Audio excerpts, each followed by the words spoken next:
welcome to Jazz Zone Together, our online community where we provide music education resources through our interviews with artists, celebrities, and educators. We're extremely proud today to be joined by a huge talent and an exceptional instrumentalist, and the man who almost single-handedly brought the clarinet to the forefront of music performance, Eddie Daniels. Eddie is one of the true artists that is as comfortable in the classical world as he is in the jazz arena. Now I'll bring Dick Dunscomb in to conduct the interview with Eddie. Dick, take it away. Thank you so much, Bob. Man, I'm telling you, this guy is my hero. I have been in touch with him musically throughout the years, and he is a true idol for most of us. So it's a great pleasure for me to welcome you, Eddie. Thank you. Thank you. You know, it's interesting when we do these interviews to begin by talking about how you got involved in music in the beginning, and what led you to be what led you to choose that as a career. Well, I mean, my father had played the saxophone. There was a saxophone in the closet for years, and I was told that I could have it when I'm 9 years old. And I got it. I'd peek in the closet to see what it looked like. The case was so funky. If you opened it, a couple of, little demons would come out of the case full of dust and dirt. And my father had studied with Rudy Wiedoeft, who was a famous classical saxophone player back then. My father I never heard him play. I don't know if he actually ever played well or didn't. He became a coat and suit cutter of patterns in a place called Pariah Brothers, which, in other words, he worked for Murray Pariah's father. You believe that? Yeah, Murray Pariah's. I think it was David Pariah. I forgot his first name. Murray Pariah's father was my father's boss. So it was interesting. Just that there are these connections, I have not talked to Murray Pariah as a grown-up. I met him once when he was 11. So there you go. And so there was this mystical saxophone in the closet that I got and started taking lessons with whoever I could get at that point. And actually, one of my early teachers was Aaron Sachs, who was a famous saxophone player of the day, and he also won a clarinet Metropole pole. Aaron Sachs. But, he wasn't really that well known, after that. And he was married to Helen Merrill, who became a dear friend after, years later. She's a famous singer, famous jazz singer, made a record with Clifford Brown. Helen Merrill is kind of an icon in Japan, actually, as a singer. So there was, getting back to this mothball-filled saxophone that I ended up taking lessons on. You get a better saxophone, you get a better teacher, you move on, you have parents who are willing to put money for lessons. I guess that's the big factor. If I hadn't had lessons, I wouldn't be into this. And just having a feeling for music early on, and music is, if I didn't have music in my life, I would be a madman. Other than that, I'm a mad man sometimes, but not a madman. So yeah, come back at me. That's a very interesting story. I mean, bringing the sax out of the closet. What happened when you brought it out? Well, playing BAG, first three notes on the saxophone, finding a teacher. And it worked. A local teacher. Yeah. Uh-huh. But a local teacher, it was just interesting. It got me out of just being a kid in a house with crazy parents. Yeah. It gave me something, a room to go into so I could practice and not be so involved in the craziness of my mother. Although she said, Edward, you have to be the best, she said to me, or you're nothing. So that was, she didn't know. How many words is that? Edward, you have to be the best, or your 10 words that put money in psychotherapist's pocket for at least 20 years of my growing up. Because of that, you have to be the best, and needing to work on that, because no one is the best. You can be, we're all equal in a certain way, and you can be pretty darn good, and you can be at the top of your field, but you're not nothing if you're not the best. My mother said, you're either the best or you're nothing. She didn't know she was giving me a ticket into Buddhism, in which I found out nothing is a great thing. She'd be so proud of you today. I mean, because, excuse me, you are the best. Well, thank you. Thank you. But, I have to go home and practice every day anyway. Now being on a tour with a band and playing every night, playing two hour and a half sets, you go home and you start trying to figure out what am I struggling with now? And I know what it is. So I go back to the room and I practice more. Mm-hmm. Because I like that. It's a meditation. It's what my mother gave me. That was the gift, You have to be the best or you're nothing. So in the combination, I got pretty close to the best, maybe. And I got pretty close to nothing, which brought me to, Zen and Tibetan kind of meditation, where being nothing is really being something. Mm. So there you go. Okay, so let's fast forward a little bit. And I know that you were one of the original members of Thad Jones Mel Lewis Orchestra. Share with us some of your memories and experiences from that. Well, I think I'm the last living person from the original band. I don't, or at least from the sax section. Everybody else in the saxes is gone, and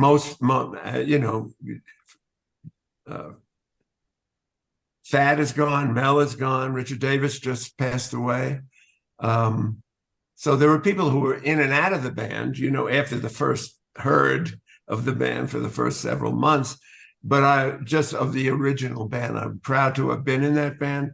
The funniest story that I have about that was that I got invited to a Passover service last year. And I'm not a good Jew, so I don't know dates or anything like that. But the original, so at this Passover service, I realized that something had happened the night of the first recording of the Thad Jones Mel Lewis album that I was on. I had a solo on that album. But earlier that night, before we did the date on 48th Street in Manhattan, I think it was, I was at a Seder. And my family broke out in a fight at the Seder. And screaming and yelling. And then I had to go into town to put the solo, Mean What You Say, which Thad wrote for me, on the record, which, amongst other things, we did that night, but we were recording. So I came from a fight in a Seder that was, like 40, 50 years ago. More, wait, I'm 80, so it's 65 years ago. A fight in a Seder, to kind of being depressed about how my family was fighting and, doing all this. So I got in the car and I go into town and I'm with the guys in the band, which feels good. And I got to put on my first solo on the tune Mean What You Say that Thad wrote for me to do on the first album. And so here, what the funny thing was I'm at the Seder last year, and the person running the Seder, well, why don't we go? I said, why don't we YouTube the album that you played that solo on? So they brought up YouTube, Thad Jones Mel Lewis, Mean What You Say. And there's me in the Seder in, 40 odd years ago. And I'm in the Seder presently a year ago. And we're listening to something. I thought that was like some of the most odd things, because they were filled in about what happened to Eddie before he went and put that solo, which ended up being a popular solo amongst people who were buying the record. They liked it. In fact, Michael Brecker came into the Vanguard with the solo, my solo written out, and handed it to me. Michael was like a young kid, maybe 17 years old, maybe. And he hands me my solo from Mean What You Say that night at the Seder, so it was like a solo that a lot of reed players I did maybe something different on it because I came from a fight from my family bickering with each other at a Seder, so it's kind of a fun story. That's a great story. So I know that also you've played with many other big bands and groups, but let's narrow in on one of the ones that's pretty popular today, and that's Gordon Goodwin's Big Fat Band. Oh yeah. Well, Gordon came here wanting me. Well, he first called and said it, and I didn't know him really well, but he said, "I'm Gordon Goodwin. I want to put you on this album." I forgot which album, which it was. And I want you to put a couple of solos on. Can you do it in Santa Fe? Is there a studio in Santa Fe where you could overdub your solos? Mm-hmm. So Gordon came to Santa Fe, and I actually met him, I think, for the first time actually in person. And I put a couple of the solos from I think it was one of his early albums on the record in Santa Fe. Now, one of the ones that I put on the Big Fat Band album, I think it's the last one I did, was called Under the Wire. Now that's, if you listen to that, it's quite technical and ferocious. It's got very fast tempo, long solo for the clarinet. And Gordon, being the friend that he had become from coming out here a few times and me recording it, he knew he didn't have to come out this time, that I could handle just putting the solo on and sending it to him through the studio. So he didn't come. And so let me give you the story leading up to that music, Under the Wire. He said, "I am going to cause Eddie to fumble on this. So I want to try to give him a hard time because I know he can play everything. So I'm going to see if he can screw this up." In other words, Under the Wire, I could just get to play this, very fast thing. I might get in Under the Wire because it was very technical. And he was just loving the fact that he threw something at me that would be not near impossible, but tricky. Most clarinetists would have a hard time with it. So as soon as I got the part, I called Gordon. I didn't know that he had this in his mind, that he wanted to let's see what Eddie could do with this, As soon as I got it, I called him and I played it for him over the phone, exact. And he died and he broke up, because I eat that. At that point, I was eating out, and I still do. I eat up that stuff. Now, what does eating up that stuff mean? When you have chops and you're raring to go, I mean, even at my age, you give me something like that, I will eat it up. I will jump into it. I will tear it to pieces. So when I played it for Gordon over the phone, he just died. He laughed. And it's a story that he now tells when we play together and he has me a guest. He tells that story of trying to get Eddie. He's going to get me, and when he saw that I could just rip it right off, it broke him up. And so he sent the tracks out here to Santa Fe, and I put the solo on. And I maybe did it in 2 passes one time, but they were both just live, and I picked the one I thought was better, and he loved it right away. And a lot of my colleagues, especially ones in LA, they don't believe that I did that in one take. They think it's spliced, but I'm wired in a certain way. I have the gift of my mother wanting me to be the best. She didn't even have to say that. My insides would go for the most that I could go for.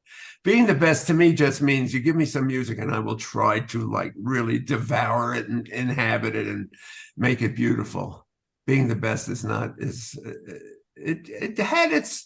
had good parts to it, to have at least having a family behind giving you lessons with really, really good teachers at that time. That's kind of a key to the way people hear you play, because it sounds effortless. And the real story is you've got to work your tail off to make that happen, right? Yeah, effortless means you're not using effort that you would have to use to do it, because you've done it so many times that the effort plays itself now. Yeah, there's no, but the effort gets that's a good point, because as you repeat something over and over and over, and you really learn, you actually have it does become less effortful, because it's in your body, your soma, your cells have absorbed this thing. I have an interesting story about Julie Baker. You know who Julie Baker was, right? Principal of New York Philharmonic. Well, I studied flute back in those days with Tom Neifinger, who was one of the great flute players. And in his book, he tells a story of Tom, coming up to Julie's apartment on the Upper West Side. He was invited to play duets with Julie. And that's kind of an honor for, Tom was one of the great young flute players, and having Julie wanting to play duets with him was it's a nice thing. So he goes up the elevator, and, in these apartments, there's you go up the elevator, and there's like this little space that has the apartments, but it's like a little circle, and there's the door, which door you're going to ring the bell, So he's standing outside of Julie Baker's apartment, and he's hearing somebody repeating this etude with the metronome on very, very slowly, and he thought, that's a good student, the way he's doing that. And then when Julie Baker opened the door, and it appeared that it was he that was practicing like that. It brought up, and what Tom said in the book was, in terms of practicing something, if you practice it, if you say to yourself, I'm going to do this 10 times without a mistake, you then corroborate and support your body's memory of something, of the proper way to do it, of the way that you wanted to do it. If you play a mistake, and then you don't really kind of bring in your focus so that you could do it, have your body know it several times, many times in a row. If you try it again, you make another mistake, and you try it again, you're practicing the mistake, so your body is remembering the mistake. So then Julie's thing was, I have to do this 10 or 20 times at a certain speed without a mistake, because then the body will have it. If you flub it and then you do another one, and your attitude isn't that focused, you're reinforcing the mistake, instead of, we want to reinforce the beauty in it, So as you said, no matter, effortless has no meaning at that point. You've done it so many times that you can press a switch and just say, go, Eddie, and it'll go. On certain things, on certain other things, I want to go to the place where there is nothingness, and some beauty will come out all by itself. A lot of the viewers to these interviews are band directors, and many of them are facing the challenge of teaching young students to play jazz. And, they come from more of a classical background. You excel in both. What is the key to moving between the two? Well, it's funny. Let me back up a little bit before that question, because you talk about the Midwest band thing, and this is to band directors. Well, I was at Midwest with Gene Aiken's band from Colorado, probably 35 or 40 years ago.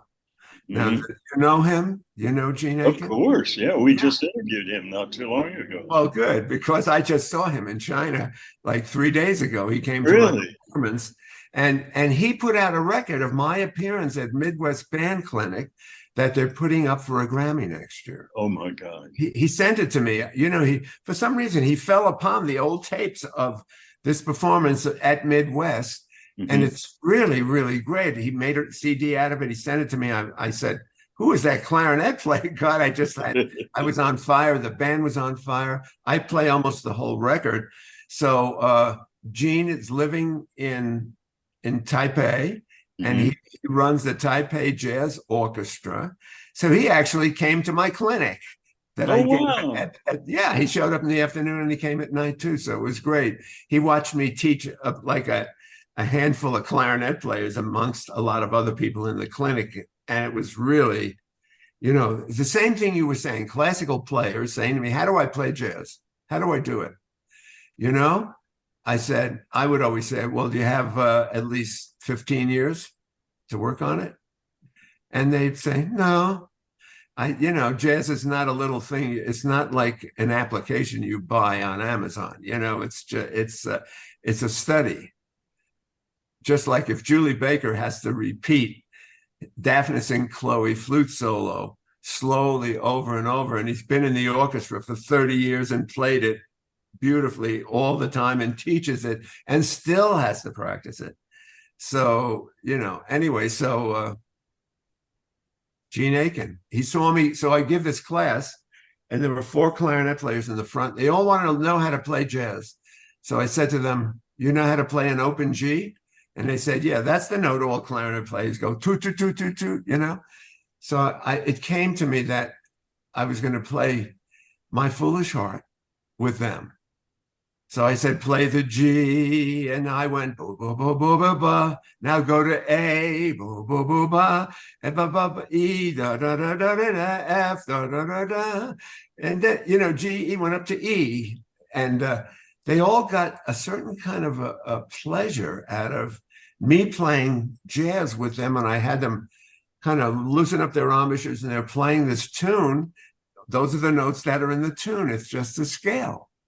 So and it was like, and Gene is sitting there watching me teach this, and so here I am. I'm a jazz educator. You can't, if you're a jazz player, you're a jazz educator because you had to teach yourself. I mean, basically, we all teach ourselves. You could get the best teacher in the world if you don't gobble it up and eat it up, like I said before, and then learn what he's talking about in your own body, then it has no meaning. So you are the ultimate teaching of what the teacher gave to you. So there are 2 teachers involved. I'm glad we're talking about this because I never really thought of it that way. A teacher tries to transmit information to you. And then you then become a teacher of yourself to teach yourself that information. So one teacher, there's not one. There are 2, but basically you're the one teacher, because it could be you heard it on TV, or however that piece of information came to you, you then teach it to yourself.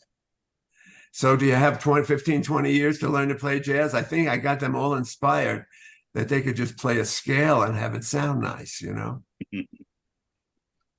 You spent how long in China? You've been there for just 2 weeks. 2 weeks. Okay, so yeah. What's jazz like in China? Well, it's funny. In the last concert we did in Taipei, which was in a very small setting. If they had 150 people, it would have been a lot. And three people in the audience were designated to come up and play a tune. One of them was the guy who ran the festival, who was a guitar player that had come to LA and studied with at a jazz guitar center in LA. So he, almost like Berkeley, he did the same thing, a kind of Berkeley that was in LA for guitars, and he studied that. And the trombone player who came up had been at Berkeley with the bass player in my band, Cyrus. So they knew each other from Berkeley. So this trombone player, who is Taiwanese, who went to Berkeley to learn jazz, came up and played his buns off on the trombone. And then another alto player got up and sat and played, and it was just it was nice to see that there is a thriving jazz community there. Mm-hmm. Yeah. So we need to talk a little bit now about you as the prolific composer, arranger. Share with us how your writing started and some of the projects. Well, I'm not really like an arranger of a big band, or, I'll arrange tunes that I've written for a quartet. Just never got into even after taking composition and learning orchestration, I just never got into wanting to do that. I do write tunes. I write them at the piano.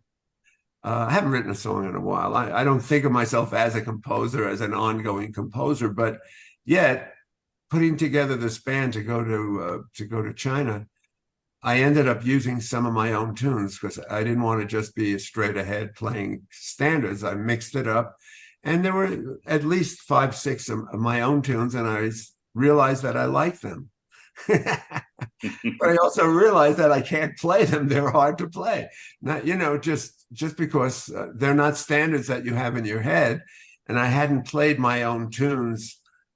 It's been a while since I've been out on tour with a band playing every night. So I actually had to relearn some of my own tunes and just know it by heart. A lot of composers can play their stuff from the beginning to the end without looking at anything. They remember it. So I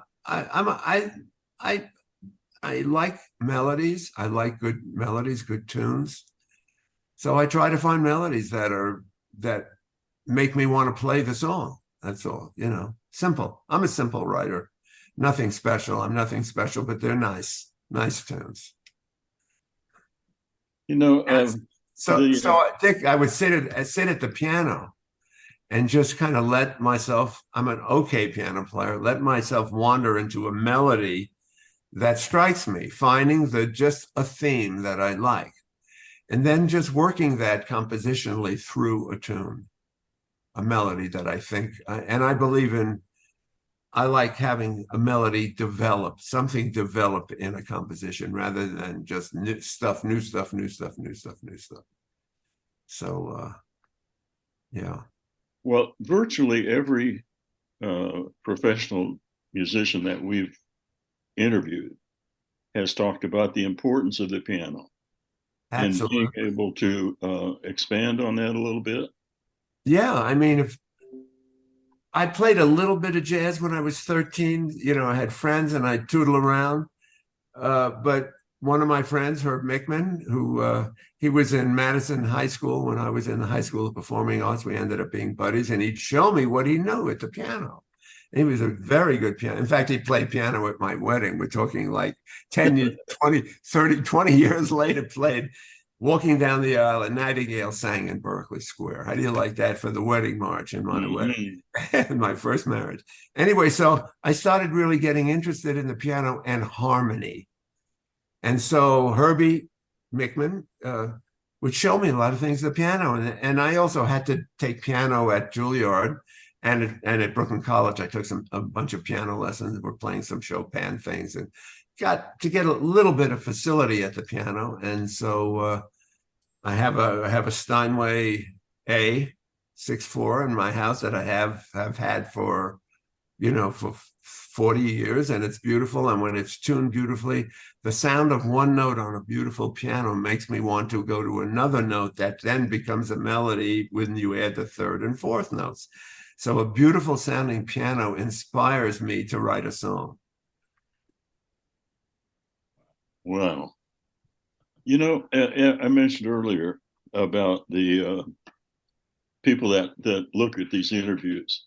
I know that there's some young people out there wanting to do what you've done on clarinet and saxophone. What pearls of wisdom would you say to them? I say keep going. Don't stop. Don't get disheartened if you have a bad day. I've had a gazillion bad days, and I've had a lot of good days. But as you get some bad days, some good days, you're ascending the hill. And even when you're at the top of the hill, there are good days and bad days. Just you're having a bad day on the level that your playing is on, which a lot of other people wouldn't notice, except if you squeak on the clarinet. They all notice that. Okay. So, but you ascend the level, and I still would have a squeak or something happens, but on occasion. And I know there's no perfection. So I just always kept going. I was a practicer, still am a practicer. I like to practice. If you don't like to practice, then you're either naturally a genius or you should go into another field. If you don't like practicing, then there's no reason to become a musician unless you are a genius. And even geniuses practice. So what's in your future? What are the next steps that you're looking toward? I'm trying to get into the now. So there really is no future. So I'm really into meditating more, and that means being in the moment, learning how to be in the be in this presence. And that to me is important. I don't have to strive to be the best. I got my mother's recording a little bit lower in the back of my mind, so that doesn't jump in. And I'm appreciating a lot of young people coming to me for advice and help, and inspiration. There are still a lot of young people that I play for that get inspired. Yeah, a lot of people on this trip, or at least one person, one person said to me, he heard me at one of our Midwest band clinics or somewhere else, and he said that was the beginning of him deciding he would play the clarinet. Mm-hmm. So that's a nice thing. At least I did good. I couldn't guarantee him against squeaking, but several people on this tour, I'd get someone from the audience saying they had listened to me when I was 40 years ago, and it turned them on to liking the sound for jazz that I was making that was different from others, and it just inspired them to go forward and to try to do it. That's a fabulous answer. I like that a lot. More in the today. And yeah, there is no future and there is no past. The only thing we know is what's really happening right now. So hopefully you're on the bandstand playing some beautiful music and you're totally in the moment of those sounds. One of the things that I love that I never did before, that I did in China, we played two clubs. We played jazz at Lincoln Center in Beijing. And then we played the Blue Note, I think in Guangzhou or another town. And that's like, it's a jazz club, two sittings, a 9:30 show and 11 o'clock show or something like that, or 7 and what was I see? That's what happens when you get old. I forgot why I brought that up. What was the question? just this. I forgot too. You see, there we are, two altar cockers. That's the story. No, but let me think about it, because it has to do with young people. It has to do with people listening to you, and you and being in the moment. Yeah, being in the moment, exactly. And sometimes you have moments that naturally you can be in the moment. It works. You just get to it, and you can transform people. I like using music as I know what I would say, that sometimes at the end of a cadenza, at the end of the tune, I would just hold the note, and I can circular breathe. I didn't do that. Just hold it to the end as long as I could. Like I was meditating on a mantra or something, and the whole room was with me on that one note of just sound that went into silence, just like it transformed me. I was loving it, and the audience just loved being in that moment. It's harder for them when there's a lot going on. There's a lot of notes and a drum solo and then a piano solo. And you get to one note at the end, and you just play that one note. That's, bringing an audience in to the moment, like I'm trying to bring myself into the moment, is what I guess would be my desire. Kind of a more spiritual approach. I kind of like that. So it means I have to be in the moment to bring someone else to help or facilitate that. So if I play something really beautiful, really touching, that really has touched me, and it's coming from my core, really from my core, from my Spilkes, from whatever that word is in Yiddish, I don't know, but Spilkes sounds right.